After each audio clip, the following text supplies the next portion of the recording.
ayigitare cy'Imana reka nguhungireho kubw'imbabazi zawe kera waramenewe none ubu mwihishemo umujinya w'Imana. Turabasuhuje muraho neza. Iyo ni indirimbo mbatuye mwe mwese mukurikiye Ubumenyi TV online. Ndabakunda cyane, niko bimeze, ntabwo ryarya, ndabakunda cyane. Nafunguye rero Ubumenyi TV online kuri YouTube ngamije ibintu bigeze kuri bibiri. Ni bibiri ngamije, nta kindi. Icya mbere ni ugushishikariza abanyarwanda n'abandi bose bazatwumva umuco mwiza wo gusoma ibitabo. Nukurikira uko uzajya ukomeza gukurikira Ubumenyi TV ni kuzunguka ubumenyi bwinshi butandukanye, kuko njye ubwanjye nzajya nza hano imbere ya kamera nkusomera igitabo nagiye gutira wenda ahantu runaka mu ma libraries atandukanye yo mu Rwanda. Hari nka library Kirezi, library Caritas, cyangwa se nje muri kaminuza nizemo ya IRK ntiremo igitabo nze ngusomere kugira ngo nawe nkukundishe gusoma, kuko burya gusoma ni ibintu ndabigukundishije. Niba utarugira n'umuco wo gusoma bihuhere uyu munsi ujye utira ibitabo usome umenye ibivugirwamo. Haba harimo ubwenge bwinshi cyane mu bitabo, abanditsi baba baricaye hasi bakandika. Dore nk'ubu nk'ejo nzatangira igitabo nzabasomera, kizaba kiri mu rurimi rw'Icyongereza, cyitwa gutya: Kwame Nkrumah Passionate Pan-Africanist. Kwame Nkrumah Passionate Pan-Africanist. Kwame Nkrumah abenshi baramuzi, ni umugabo wakoze ibikorwa bikomeye mu gihugu cye cya Ghana. Iki gitabo rero nugikurikira uzunguka byinshi bitandukanye, bizagufasha mu mibereho yawe ya buri munsi. Ndagushishikariza rero gusoma ibitabo bitandukanye, ujye usoma, ujye ukunda gusoma, nibyo byiza. Ubu niba uzi gusoma kuki udasoma ibitabo? Ni ukubera iki? Nuvuga ngo iyo usoma ibitabo, iyo usoma igitabo kiranakokipa, aho kutekereza kujya mu biyobyabwenge, kujya kunywa ibiyobyabwenge, igitabo kigufata amasaha, ukamara amasaha menshi uri gusoma, ntunamenya n'uburyo n'umunsi urangiye iyo uri gusoma. So ndagushishikariza rero gusoma, aho kwiyahuza ibiyobyabwenge, aho kujya mu businzi, mu busambanyi, ugakurayo na za sida n'ibiki. Ndagushishikariza kugira umutima cyangwa se kugira umuco mwiza wo gusoma. Gusoma ni byiza, gusoma bizagufasha mu mibereho yawe ya buri munsi. Uzabikore uzambwira.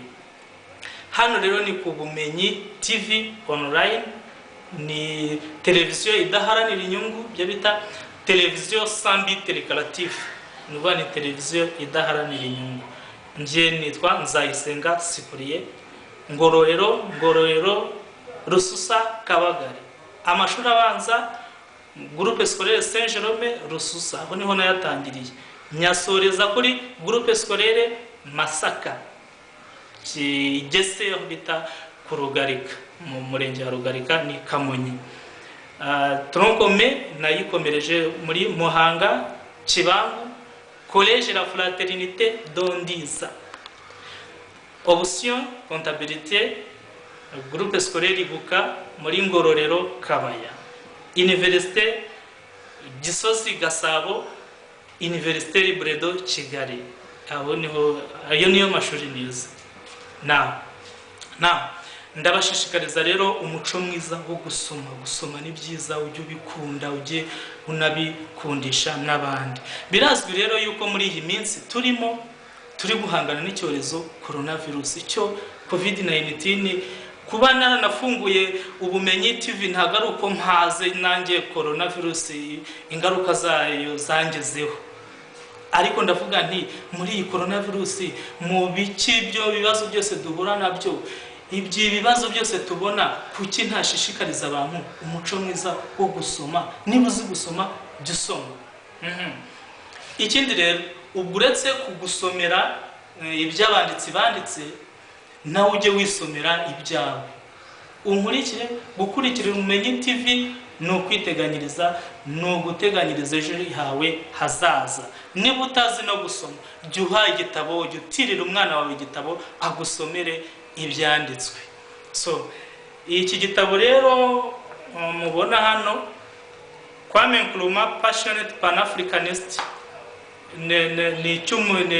nabikubwiye ko Kwame Nkrumah ni umunyagana, yari umunyagana, yaratabarutse, ariko hari ibyo yasize byivugira, ibikorwa byivugira. Muri mu gusoma igitabo burya tukuramo, tugenda twiga ku by'abatubanjirije, tukavuga tuti niba uyu yarakoze gutya, niba uyu yarakoze gutya, twe kubera iki turiho muri iki gihe, tumariye iki gihugu cyacu, kuki tutakwigira ku byo abandi bakoze, ngo usange yuko dufite umutima wa kimuntu, umutima wo gukunda ikiremwa muntu.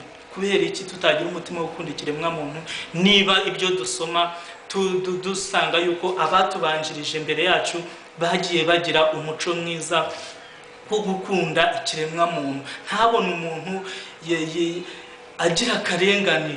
Hari abantu batigeze bihanganira ko akarengane kabaho, sibyo? Biragusaba rero yuko usoma, ukamenya ibyo abanditsi banditse, cyangwa se n'ubu utagira n'umwete wo gusoma, jya ukurikira Ubumenyi TV, tuzagusomera hano ku Bumenyi TV. Murakoze cyane, nababwiye ko nitwa Nzayisenga Cyprien, naho iyi yo ni Ubumenyi TV online. Iyi ndwara ya coronavirus rero yo ngira ngo ingaruka zayo ntawe utazibona. Tuyirinde tubigenza gutya: ambara agapfukamunwa neza nkuko bisabwa. Neza nuvuga ngo gapfuke umunwa n'amazuru icyarimwe. Nta utabizi, pfuka umunwa n'amazuru icyarimwe. Noneho rero karaba intoki kenshi gashoboka ukoresha amazi meza n'isabune. Amazi meza arangwa n'ibintu bitatu by'ingenzi, kambinyuremo nihuta kugira ngo ne gutumwanya, ariko sino gutumwanya kuko turi kwiga ni ku Bumenyi TV nyine. Amazi meza arangwa n'ibintu bitatu by'ingenzi. Icya mbere, amazi meza ntagira ibara, ibyo bita incolore, l'eau potable est incolore. Icya kabiri, amazi meza ntanuka cyangwa ngo ahumure, l'eau potable est insipide. Icya gatatu, amazi meza ntaryoha cyangwa ngo abihe. Bikumvikana?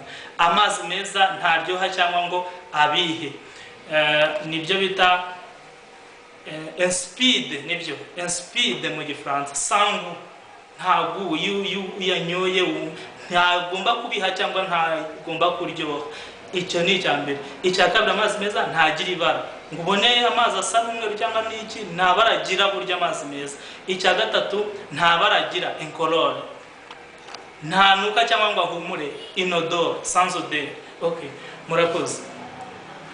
Nizere kubwo wanabifashe mu mutwe utwo tuntu ko ari dutatu. Udufate mu mutwe, niba utanarunatuzi udufate, niba ari unatuzi ariko nabwo ndatukwibukije da ujye ubyumva ubikurikize. Ikindi cya gatatu rero ugomba gukora kugira ngo iyi coronavirus uyirinde, kugira ngo ube ufite indangagaciro yo gukunda igihugu. Ikindi cya gatatu ugomba gukurikiza, icya mbere kwambara agapfukamunwa, icya kabiri gukaraba amazi meza n'isabune, ukoresha amazi meza n'isabune cyangwa ugakoresha wa muti witwa sanitizer, hand sanitizer. Icya gatatu rero, niba urwaye umutwe, ufite umuriro mwinshi, niba ufite ibimenyetso bya coronavirus, hamagara 114 bagufashe. Ubufasha tungo nuvuga ngo uraba ufashije n'igihugu muri rusange. Ikindi rero cya gatatu, niba uri ahantu hahuriye abantu benshi nko mu isoko cyangwa mu rusengero, ibuka gusiga intera ingana na metero 1 cyangwa irenga. Kurikiza iryo hame, gutyo bizagufasha mu mibereho yawe ya buri. Uzaba ufashije igihugu cyacu gutera imbere, nane kwirinda iyi coronavirus, ariko nawe uzaba wifashije. Ubundi nicyo bita patriotism cyangwa patriotisme. Gukunda igihugu ni ukubanza kwikunda wowe ubwawe no gukunda abagituye, sibyo byiza? Bonjour, ça c'est sur Ubumenyi TV online. Nous vous l'appelons d'éviter coronavirus en mettant en pratique les mesures de prévention suivantes. Mesures de prévention contre le coronavirus numéro 1, laver les mains plusieurs fois possible. Laver les mains beaucoup plus. Mesures de prévention contre le coronavirus numéro 2, si tu es mal à la tête avec du fièvre, compose directement en 114 pour sauver ta vie. Et il ne faut pas mettre la société en danger. Mesures de prévention contre le coronavirus numéro 3. Si tu es au marché, en église ou en enterrement, veuillez laisser au moins 1 ou 2 mètres entre vous. Souvenez-vous qu'il ne faut pas mettre la société en danger. Il ne faut pas mettre la société en danger. Thank you. This is Ubumenyi channel online. We would like to take this opportunity to remind you that it is your responsibility to fight against the coronavirus by putting in practice the following measures. Preventing measures against the coronavirus: number 1, wash your hands with water and soap. Wash your hands with water and soap. Preventing measure against coronavirus number 2, or COVID-19 number 2.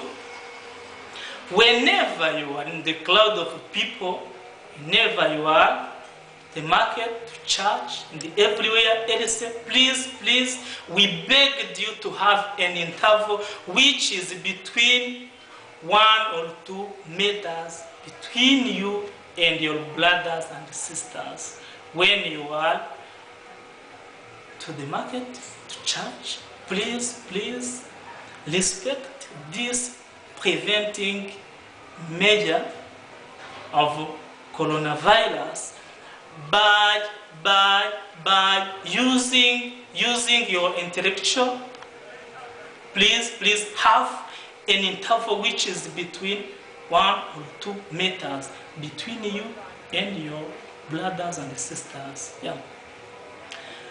Preventing measure against the coronavirus number 3. Whenever you are headache with fever, please, we beg you to call on 114 in order to save your life. And remember that keep your community safe from coronavirus. Keep your community safe from coronavirus. I say and I repeat, keep your community safe from coronavirus. Narindi kuvuga ibijyanye no kwirinda coronavirus, nabanje mu Kinyarwanda, nkurikizaho mu Gifaransa, nkurikizaho no mu Cyongereza. Mu Gifaransa no mu Cyongereza wenda kitari cyinshi cyane nzi, ndabikwibukije, ndakubwiye ngo irinde coronavirus. Umunsi w'ejo rero tuzasoma iki gitabo, iki mubona, Kwame Nkrumah, Passionate Pan-Africanist. Kiri juste mu Cyongereza, nzaba